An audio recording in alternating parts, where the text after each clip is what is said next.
Keep Reading, your channel for great book recommendations. Hello readers, it's wonderful to see you again, and thanks so much for tuning in and for watching my channel. I'm Ruben Hepplethwaite, and welcome back to Keep Reading, your channel for great book recommendations. Now, I'm currently concentrating on a series of great non-fiction books, and this week I'm recommending an ultra-topical and very compelling book written by an author that's been labelled by some as a guru for our times. It's Yuval Noah Harari, and the book is 21 Lessons for the 21st Century. And it's the third in a series of books by Harari that includes the bestsellers Sapiens, A Brief History of Humankind, and Homo Deus, A Brief History of Tomorrow. The author, he's an Israeli historian and a professor at the Hebrew University of Jerusalem, and his thought-provoking writings examine a vast array of topics that centre around free will, consciousness, intelligence, and happiness. Humankind is losing faith in the liberal story that dominated global politics in recent decades, exactly when the merger of biotech and infotech confronts us with the biggest challenges humankind has ever encountered. I've read all three of the books in the series, and they are all very good and all worth a read.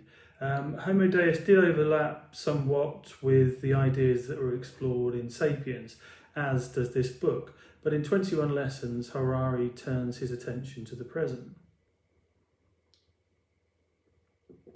I mean, you could call it a self-help guide that focuses on protecting the human race and preparing our children for the future.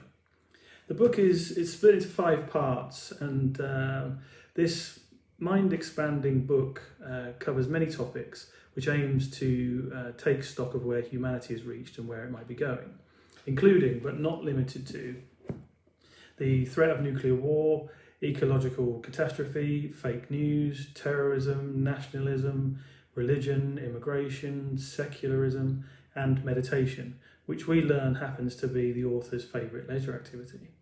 On the back cover, it says that 21 Lessons shows us how to be human in an age of bewilderment. Has that got you intrigued? I think it probably should.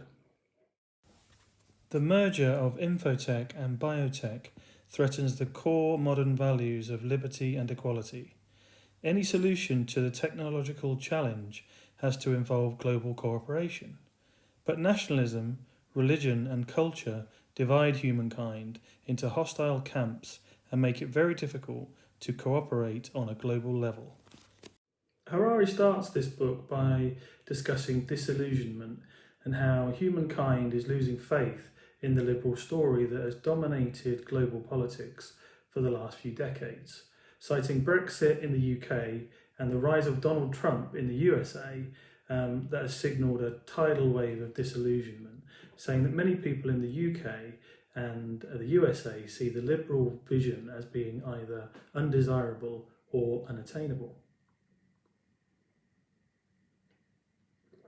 Harari does actually give Trump a particularly good bashing throughout this book, and there are also edifying sections on whether Brexit should have happened at all, whether the vote should have happened. And he includes a quote from the eminent biologist Richard Dawkins that says that the UK might as well have called a nationwide plebiscite to decide whether Einstein got his algebra right, or let passengers vote on which runway the pilot should land. Though the challenges are unprecedented, and though the disagreements are intense, humankind can rise to the occasion if we keep our fears under control and be a bit more humble about our views.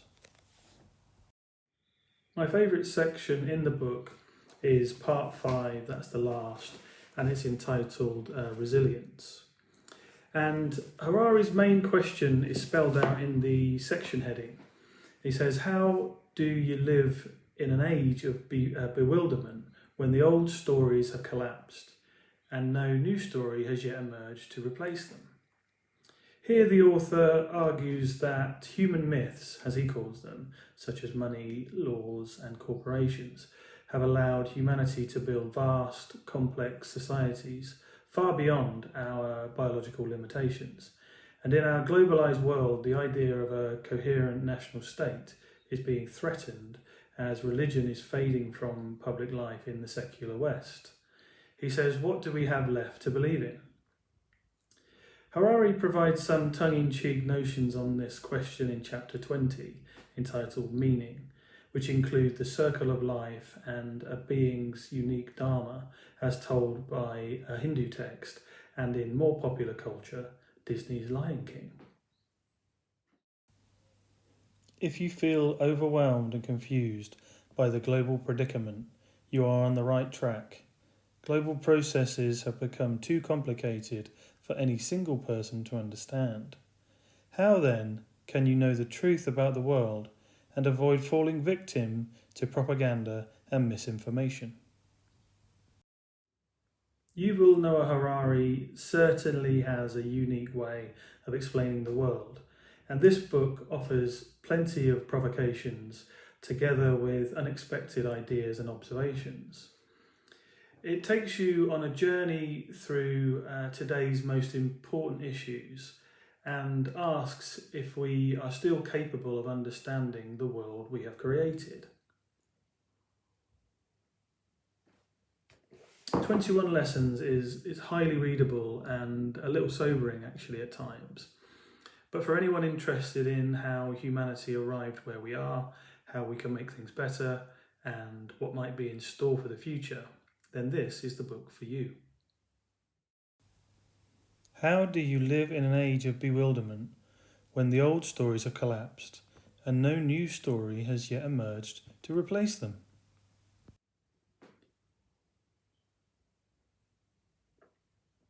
So that's another book recommendation and another coffee done. Subscribe to the channel today for more great book recommendations by clicking the link in the description at the bottom of the video. Please also send to me your own recommendations in the comments section and I'll give them a shout out next week. Don't forget to hit the thumbs up if you like the video and share it with all of your friends. I'll be back with another non-fiction recommendation next Thursday. In the meantime, stay safe, stay healthy, stay positive and keep reading.